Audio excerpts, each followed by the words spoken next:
Veio Jesus, pôs-se no meio dele e disse-lhes: paz seja convosco.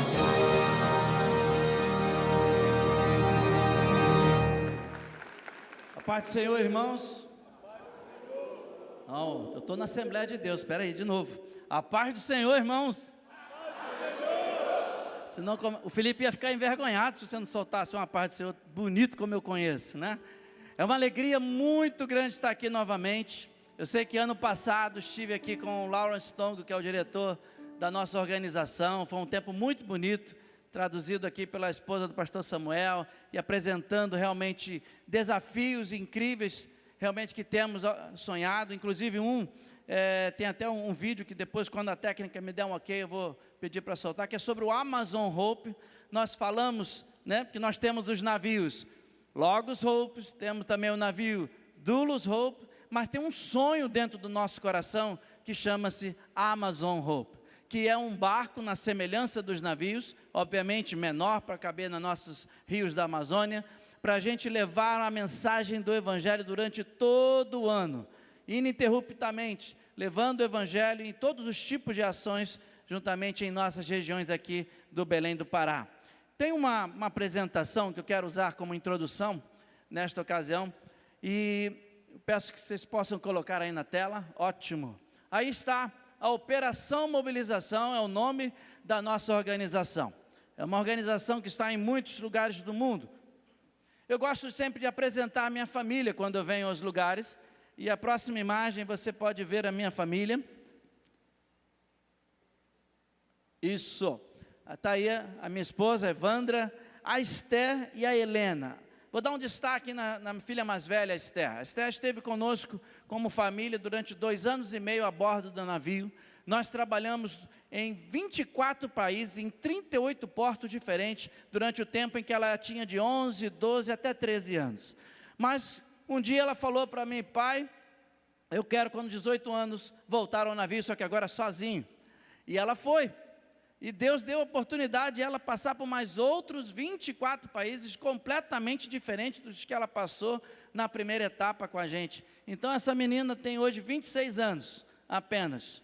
E Deus já levou ela para levar o Evangelho em mais de 50 países. E eu não sou rico não, gente. Não sou rico com certeza. Porque eu aprendi que tem certas coisas que acontecem na vida de milionários e missionários, né? Então E aproveitando isso, só para saber, quantos missionários temos aqui hoje? Olha, que coisa boa. Essa igreja realmente dá exemplo. Às vezes a gente pergunta, quantos missionários temos aqui? Aí levanta 1, 2, 3, mas não. Quando aceitamos Jesus, quando entregamos a nossa vida a Jesus, Ele já nos torna missionários, né? Eu estou com a minha equipe e aqui a igreja está unida, entendendo a sua responsabilidade e missão. A minha família cresceu. A próxima imagem você vai ver, nós estamos cuidando de 4 idosos, eu falo assim, mas são meus pais e os avós da minha esposa, e como se não bastasse, o cachorrinho do missionário de Bangladesh que não pôde levar no avião. Então isso tudo todas essas pessoas moram na minha casa, na porta da minha casa está escrito lá, Asilo Lugão, é assim, mas é o tempo maravilhoso de Deus de cuidar daqueles que nos cuidaram, né? Eles cuidaram de mim, eles cuidaram da minha esposa, e é tempo de cuidar. Mas a família cresceu mais uma vez. Calma, esses não estão dormindo na minha casa. São 17 nações representadas nessa foto, são pessoas de muitas nações, lá no auditório da nossa base em São José dos Campos, se preparando para servir melhor nos campos dos povos menos alcançados. Porque temos uma visão. Na próxima imagem você vai ver, e você pode repetir comigo: queremos ver comunidades vibrantes de seguidores de Jesus entre os povos menos alcançados. Vamos juntos mais uma vez? Queremos ver comunidades vibrantes de seguidores de Jesus entre os povos menos alcançados. Existem 3 bilhões de razões que nós não podemos ficar calados. Nós não podemos fechar a nossa boca, porque existem mais de 3 bilhões de razões, como na próxima imagem está escrito. Porque no mundo afora há muita gente sem Cristo no coração. Você conhece alguém que não tem Jesus no coração? Conhece? Então você é o responsável para falar de Jesus para ele, já que você conhece, não é verdade? Mas tem muita gente que você não conhece e que ele também não conhece a Jesus. E para chegar nesses lugares, temos que fazer um esforço extra. No próximo slide você vai poder ver a realidade do mundo de forma bem rápida. Somos 8 bilhões de habitantes no planeta, mais ou menos. E temos mais de 17 mil povos no mundo. São as etnias de todo tipo em muitos países. Isso significa que 41% dos povos do mundo ainda não têm o Evangelho. Ainda não tem uma quantidade de pessoas ou igrejas que possam levar o Evangelho a toda a sua cidade, a toda a sua região. Isso somam-se mais de 7 mil povos no planeta que ainda não têm condições de avançar com a mensagem do Evangelho. Somente se nós cumprirmos a palavra do Senhor. Como virão se não há quem pregue? Como pregarão se não forem enviados? E assim por diante. A palavra de Deus deixa clara que todos os povos, línguas e nações vão ouvir a palavra do Senhor. E então virá o fim. Nós temos que entender tudo isso. Isso significa, queridos, que 3,42 bilhões, eu estou falando com a letra B de bola, bilhões de pessoas, significa 4 em cada 10 pessoas do planeta, não conhece o Evangelho. Não sabe o nome de Jesus, não sabe o Natal, não sabe a Páscoa, não sabe nada sobre Jesus. Mas nós sabemos, nós somos responsáveis de levar essa mensagem. Eu não vou me ater muito tempo na história, mas na próxima slide você tem uma sequência histórica da AOM. A AOM ela começa numa realidade de oração. E hoje chega ao ponto de ter 5 mil missionários espalhados na face da terra. Isso são os missionários que estão registrados, mas se somar as suas famílias, isso passa de 6.500 missionários, contando com toda a família, com toda a sua geração. E nós somos de 125 nacionalidades, e também estamos em mais de 147 países, levando o Evangelho a toda criatura. Além disso, temos 2 navios em circulação. Se depender dessa igreja, volta ano que vem. Ou esse ano na COP30, por que não? Deus é um Deus de milagre, Ele pode movimentar o que Ele quiser. Eu lembro uma vez que quando eu entrei no navio, era no Dulos, e nós tínhamos uma rota para ir pelo mundo árabe, eu estava muito animado para ir pelo mundo árabe, levando o Evangelho naquela região. Mas aconteceu que a legislação impediu o Dulos de seguir, e eu fui enviado para o navio Logos Hope, e lá fomos eu e minha família para lá, e fomos servindo naquele navio, das áreas do Caribe, onde ele está nesse momento, no mundo da África e tudo mais. E quando menos esperei, quando eu olhei a rota que o Dulos ia fazer no sentido lá da Ásia para a parte ali da América do Sul, ele fez ao contrário, veio da América do Sul e foi seguindo até lá. E eu passei por aqueles países que eu tanto sonhava. Porque quando eu passava nas igrejas para pedir apoio financeiro, de oração, eu falava, eu vou passar pelo Mar Vermelho, a pés enxutos. E eu passei, irmãos, eu estava em cima do navio, não molhei meu pé, e ainda tive a oportunidade de tocar violão 5h30 da manhã, assistindo os golfinhos pulando na proa, na frente do navio. Coisa maravilhosa. Por isso que eu falo que só milionários e missionários fazem algumas coisas. Você já pensou, está 5h30 da manhã tocando violão na proa de um navio, vendo golfinho, e o sol nascendo, lindo e maravilhoso, no Mar Vermelho, aonde o povo de Deus atravessou? Isso foi bom demais. Aí quando eu voltei nas igrejas para dar a notícia de como foi a viagem, eu falei, aquilo que Deus prometeu há 2 anos atrás, Ele cumpriu e estou aqui para mostrar para vocês. Glória a Deus. Então eu vou passar adiante algumas fotos, eu vou pular essa parte da história, até para a questão da gente valorizar o tempo, mas aqui nós temos o navio Logos Hope que você conheceu. Essa primeira foto é do navio Logos Hope.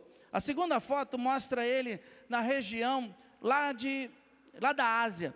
Pode passar mais uma foto agora. Aqui tem uma multidão, queridos. Tinha mais de 2.500 pessoas nessa fila.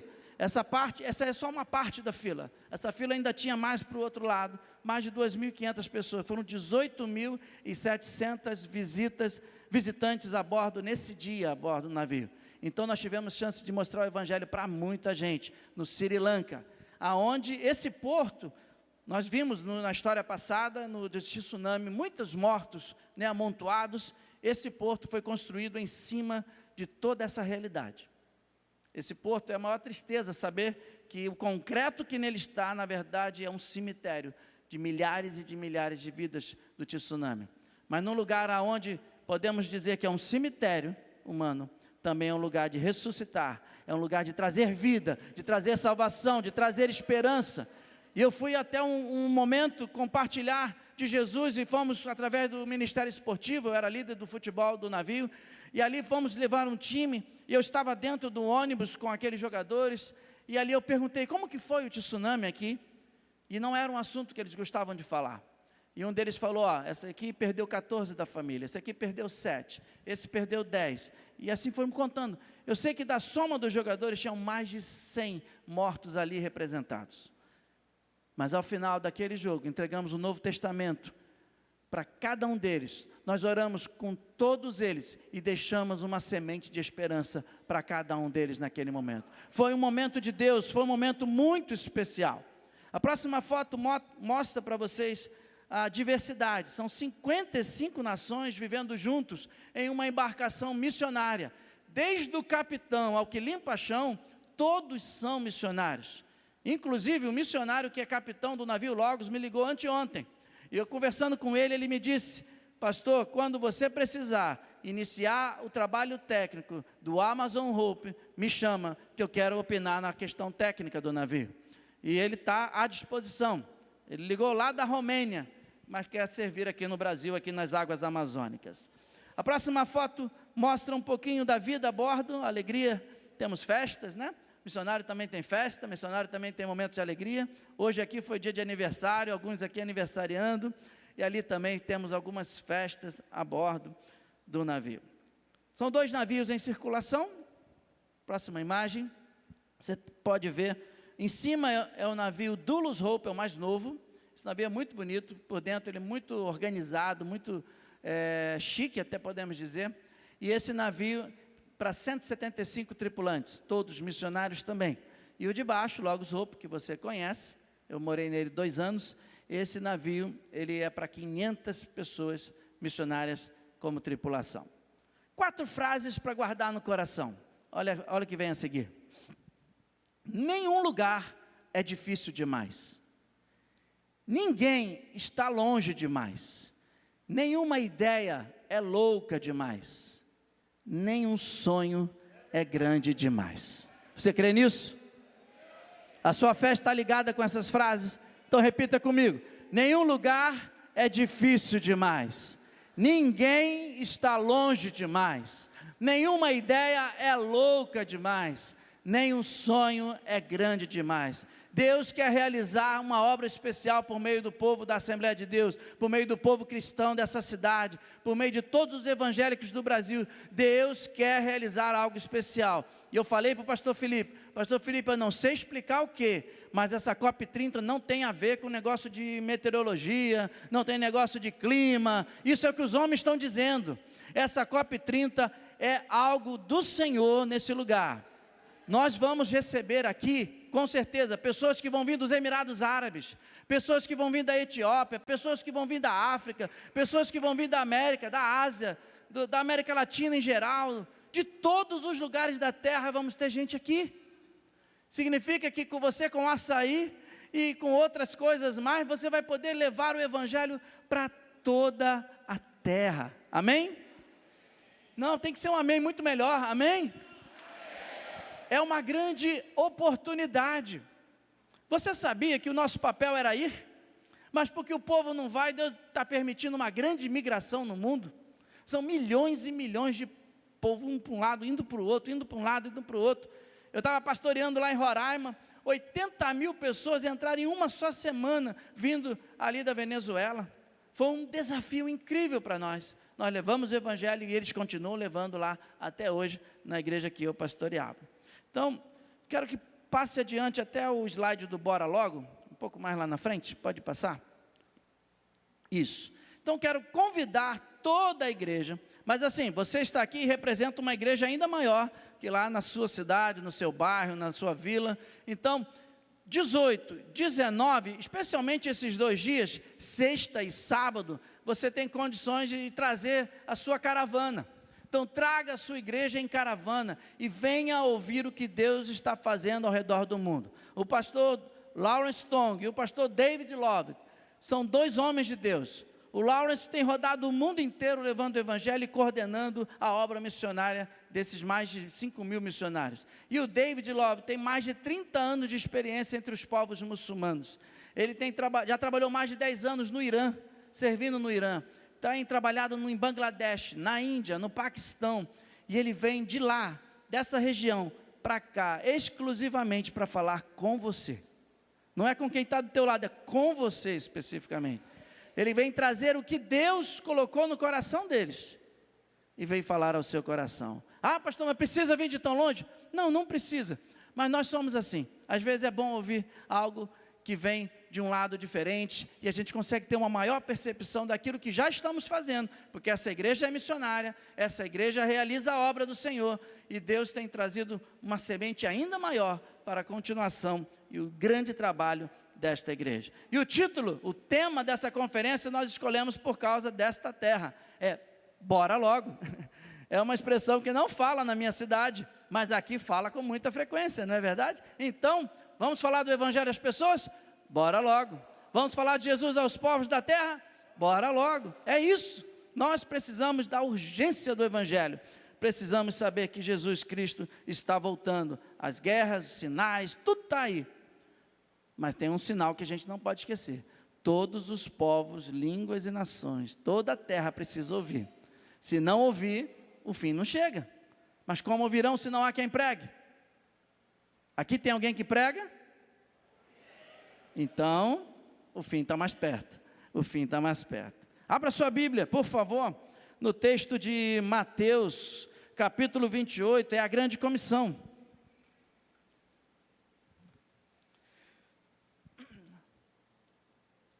A palavra de Deus é interessante, você vai encontrar a grande comissão em vários textos na Bíblia, tá?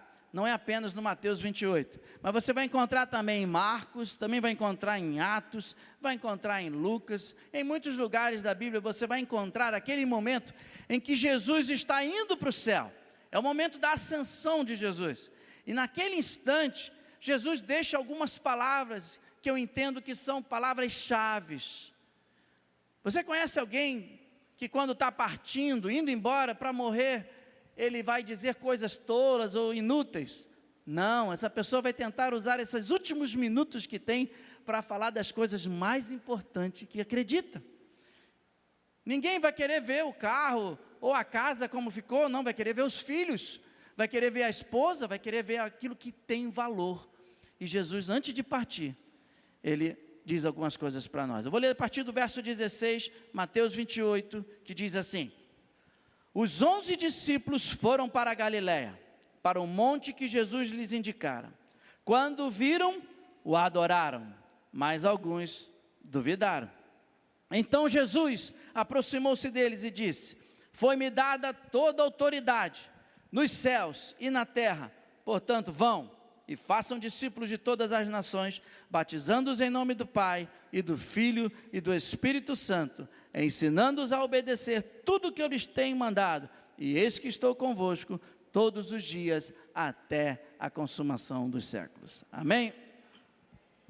Eu sei que você sabe desse texto, eu sei que talvez você pregue melhor esse texto do que eu sei que você consiga ensinar esse texto ainda melhor do que eu, mas eu quero te trazer a reflexão, um pedacinho que está antes da grande comissão. Então Jesus se aproximou, verso 17, quando viram Jesus, o adoraram, mas alguns duvidaram. Queridos, há no meio de nós, pessoas que conhecem Jesus, pessoas que andam com Jesus, mas por alguma razão eles duvidam do que Jesus pode fazer. Às vezes não duvidam com palavras, mas com atitude. Na hora do aperto não tem fé para resistir à situação. Na hora que você precisa exercer a sua fé, na hora que você precisa exercer a sua força, aí você começa a dizer: acho que não vai dar, acho que não tem jeito. Ou então aquelas frases que os filhos falam para os pais: é muito difícil, eu não consigo. Os discípulos estavam olhando para Jesus e falando: não pode ser, é Ele mesmo andando entre nós, mas Ele morreu, eu o vi na cruz, eu vi o sepultamento, Não pode ser. As pessoas duvidam do que Jesus pode fazer, mas nós não podemos ser essas pessoas. Eu e você não podemos ser dessas pessoas. Nós precisamos ser daqueles que têm fé. A grande comissão, ela chega no momento em que tinha um grupo dividido. Tinha gente que adorava a Jesus, que tinha acabado de ver, e tinha gente que duvidava. Mas você pensa que Jesus deixou de dar o recado só por causa disso? Porque tinha pessoas com dúvida? Não. Ele entregou a mensagem completa para todos. Ele entregou a mensagem completa até mesmo para você que não confia em Deus plenamente. Até mesmo para você que tem dificuldade em colocar a palavra de Deus em prática. Eu me lembro quando a minha esposa foi descoberta uma doença incurável, que a medicina fala que não tem cura, hipertensão pulmonar, talvez tenha algum médico aqui que pode confirmar. E quando chegou a notícia para nós, a gente vai no Dr. Google, quem não já fez isso, né? Foi lá no Dr. Google e procura, agora é no Dr. IA, né? No chat GPT e tudo mais. Mas eu procurei, nós procuramos e estava lá, se não medicada, tem 3 anos de vida só. Eu olhei para minha esposa, ela olhou para mim. Nosso primeiro momento, nós fomos no fundo do poço, aquela hora que a gente chora, a hora que o coração aperta. Mas a gente teve um momento que a gente enxugou as lágrimas, olhou um para o outro e falou: vamos dar trabalho para essa doença. Tomamos uma decisão. O coração estava apertado, o medo existia, mas a fé foi maior do que o medo. A fé foi maior do que a informação. O laudo da minha esposa dizia que ela podia ter morte súbita a qualquer momento. E eu acho que você não viu uma pessoa doente naquela primeira foto que eu mostrei para você. Acho que aquela mulher de verde que você viu não estava com a cara de doente. Você pode trazer de volta essa imagem, por favor, da técnica, se possível? Veja se você consegue enxergar uma mulher doente na imagem. Pode voltar, se possível, lá para o início. Acho que é o segundo slide. Tem cara de doente? Hã? Tem? Não tem, gente. Mas qual é o nome dela? O nome dela não é Evandro, o nome dela é Milagre do Senhor Jesus. Já faz 11 anos que descobrimos a doença, e todos os anos que ela vai no médico, o médico pensa em trocar o remédio, ele olha para ela e fala: time que está ganhando não se mexe, você está melhorando a cada ano, continua como está, segue sua vida. E ela trabalha, ela é 330 volts. Por quê, queridos? Porque ela não estava no grupo dos que duvidaram, ela estava no grupo que o adoravam. De que lado você está nessa noite? Qual parte do grupo você está? Você andou com Jesus, os discípulos andaram 3 anos com Jesus, foi um tempo maravilhoso de andar com Jesus, mas mesmo tão perto, Tomé falou: eu só acredito se eu tocar. Ah, queridos, acredite, quando Jesus vai orar, em João 17, se eu não estou errado aqui, ele fala que mais felizes ainda são aqueles que creram e não viram. A fé é a certeza das coisas que se esperam, é a convicção das que não se veem. E se você acha que você vai esperar ver o resultado para Deus te dar o milagre, esquece, não é assim que Deus trabalha. Deus trabalha quando a gente bota o pé onde não tem nada, a gente bota o pé, as coisas acontecem, a gente dá o passo e as coisas acontecem. Confie em Deus de todo o seu coração, de toda a sua alma, de todo o seu entendimento. A grande comissão, Senhor, irmão, chega no momento em que as pessoas estavam em crise de identidade, estavam com o coração apertado, primeiro porque perderam Jesus e agora estão vendo e estão assustados, e alguns adorando, outros porque, e agora, como é que vai ser? Será que esse é ele mesmo? Olha lá em Marcos 16, Marcos capítulo 16, versículo de 14 em diante, fala assim: mais tarde, Jesus apareceu aos 11, enquanto eles comiam, censurou-lhes, é ruim ouvir isso, né? Censurou-lhes a incredulidade e a dureza de coração. Puxa, querido, a gente chegar perto de Deus, para Deus nos censurar a incredulidade do coração, para quem que ele está falando aqui? Ele apareceu para os seus 11, seus discípulos, que andava com ele, que viu o pão se multiplicar, que viu milagres em quantidade que você nunca viu, talvez. Mas ele olhou para os discípulos e falou que eles eram incrédulos e tinham dureza no coração. E aí o texto vai continuar, porque não acreditaram nos que tinham visto depois de ressurreto.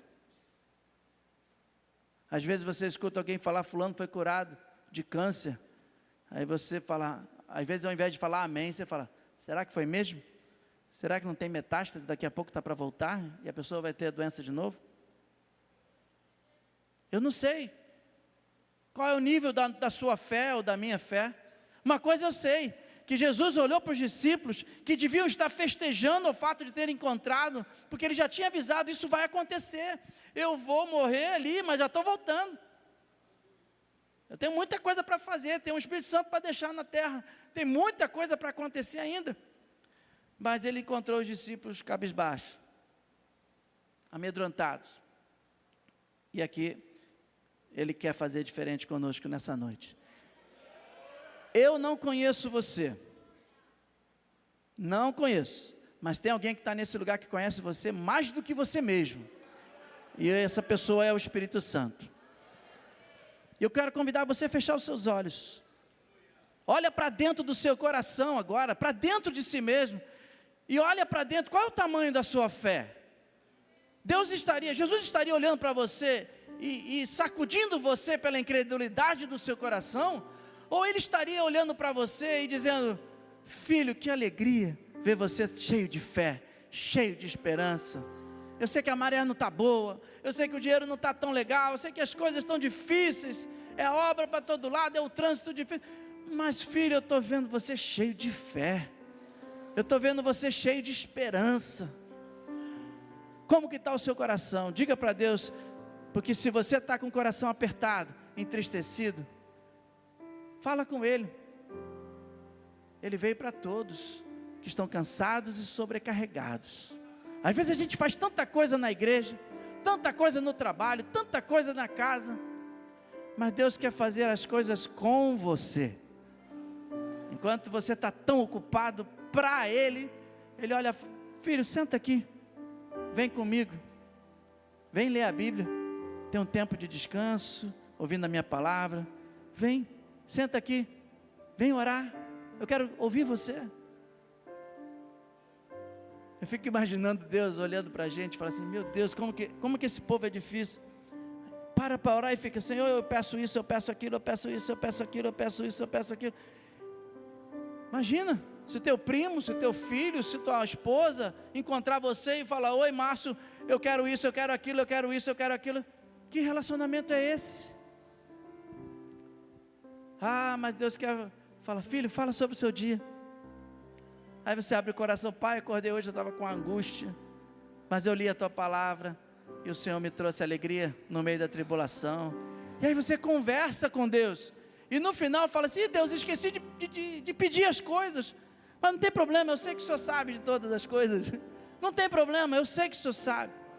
Ah, seria tão bom se o nosso nível de oração fosse assim, seria mais adoração, mais gratidão, mais invocar o nome do Senhor. Os pedidos, a gente anota no papelzinho, ele lê, ele vai ler. Deus sabe do que precisamos antes mesmo de pedirmos, né, queridos? Agora vamos ver o terceiro texto, que é o de Atos 1:8. Todos esses textos que eu li é o mesmo episódio, pode parecer diferente, mas não é. Todos os três textos estão no mesmo lugar, na mesma situação, é o mesmo episódio. E agora aqui Atos 1, de 6 a 8 que eu vou ler. Então os que estavam reunidos lhe perguntaram, Senhor, é nesse tempo que vai restaurar o reino de Israel? Ele respondeu, não lhes compete saber os tempos ou as datas que o Pai estabeleceu pela sua própria autoridade, mas receberão poder quando o Espírito Santo descer sobre vocês, e serão minhas testemunhas, tanto em Jerusalém como em toda a Judéia e Samaria e até os confins da terra.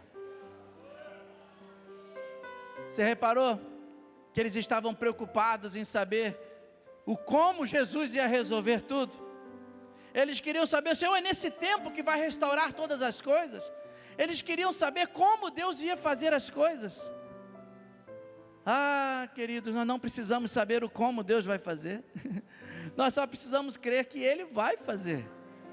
Eu gosto daquele hino Rompendo em Fé, porque fala assim: se diante de mim não se abrir o mar, Deus vai me fazer andar por sobre as águas. Isso significa dizer que não importa qual a maneira que Deus vai resolver esse problema que eu entreguei para Ele, o que importa é que Ele está comigo. A vara e o cajado dele me consolam. Ele me cuida até no vale da sombra da morte. Eu não temo mal algum, porque a presença dele é que me sustenta. Agora ele fala, é o final da vida dele, indo para o céu, vida terrena, né, assim dizendo, e ele diz: receberão poder, todos temos, poder do Espírito Santo, amém? Receberão poder ao descer sobre vocês o Espírito Santo, e serão minhas testemunhas. Você sabe o que significa testemunha aqui? Não é alguém que testemunhou um fato, assistiu e vai lá no tribunal contar para o juiz. Não. O significado da palavra é o radical de mártir. Significa dizer, testemunhas são pessoas que, se necessário for, morrerão pela causa de Cristo. Você é testemunha do Senhor Jesus? É? Não fala glória a Deus de qualquer maneira não, irmão. Porque aqui está dizendo, quando você falar glória a Deus para ser testemunha, você está dizendo assim: Senhor, pode contar comigo, que se necessário for, eu vou dar a minha vida pelo Evangelho. Posso ouvir então, glória a Deus? Amém. E aqui ele fala: serei minhas testemunhas onde? Tanto em Jerusalém, que é o nosso Belém do Pará, como em toda a Judéia, né, as regiões aqui que tem muitos afluentes, muitas áreas do Amazonas, e o nosso Samaria, que é o nosso Brasil, nosso país, ou regiões relacionadas à América Latina, e até os confins da terra. Ele não fala primeiro aqui e depois lá. Ele fala tanto em Jerusalém, como em toda a Judéia, como em Samaria, e até os confins da terra. Isso chama-se a simultaneidade da obra missionária. É o próprio Deus agindo em todo o tempo e em todos os lugares. Queridos, depois eu mostro para o pastor Felipe, mas eu não preguei nada do que eu preparei nesse papel. Quando eu comecei a falar com os irmãos, Deus me levou para outro lugar, a outro caminho. Eu não preguei o que eu separei no papel, mas uma coisa eu sei, eu falei do que o Espírito Santo tinha para te entregar nesse momento. E eu gostaria de te convidar a entregar a sua vida para a obra missionária. Você levantou a mão muito rápido dizendo: sou missionário. Isso é bom, isso é muito bom. Mas querido, o missionário é aquele que fala de Jesus para o próximo. O missionário é aquele que oferta para o desenvolvimento da igreja, para que o próximo tenha a chance de ouvir Jesus. O missionário é aquele que ora sem parar, fervorosamente pela obra missionária, porque ele acredita que Deus agirá em todos os lugares simultaneamente. O missionário é aquele que diz para o pastor, fala: pastor, conta comigo. O missionário é aquele que diz para Deus: Senhor, eis-me aqui, envia-me a mim, usa-me, Senhor. O missionário tem muitos significados, querido. É ser testemunha, é estar disposto a estar na universidade, quando alguns professores se acham deuses, querendo dizer lá as suas teorias, e ele se manter firme, continuando dizendo: eu creio do que a palavra diz, como ela diz. Eu não preciso de todas essas teorias para crer, eu creio no Deus vivo. Então, querido, coloca a mão no teu coração e faz um compromisso aí com Deus, e diz: Pai, eu que sou pecador, eu que sou pequeno, sou falho, há tanta imperfeição na minha vida, Senhor, o Senhor sabe disso. Eu quero nesse momento entregar a minha vida mais uma vez nas tuas mãos, pedir para o Senhor usar a minha história, a minha vida de tal maneira, Senhor, que quem passar por mim não consiga passar sem perguntar o que tem de diferente, porque Jesus está em mim. Eu quero, Senhor, que as pessoas que por onde eu passar, eu encontre as oportunidades de falar do Teu amor. Eu quero, Senhor, ser usado pelo Senhor desde o amanhecer até o anoitecer. Eu quero lembrar das almas perdidas. Eu quero lembrar daqueles que estão sofrendo sem Ti, daqueles que estão sofrendo também com fome, com dores, com tantas coisas. Pai, eu tinha tantos sonhos de construir tanta coisa, mas o Senhor está me mostrando. Vem comigo, vem fazer o trabalho aqui comigo no meu reino. Pai, assim como eu estou dizendo ao Senhor, eis-me aqui, envia-me a mim. Tem outras pessoas aqui nesta casa também dizendo. Recebe a oração dos teus filhos. Recebe, Senhor, a oração de cada um aqui. É assim que eu oro, assim que eu agradeço. No nome poderoso de Jesus. Amém e amém.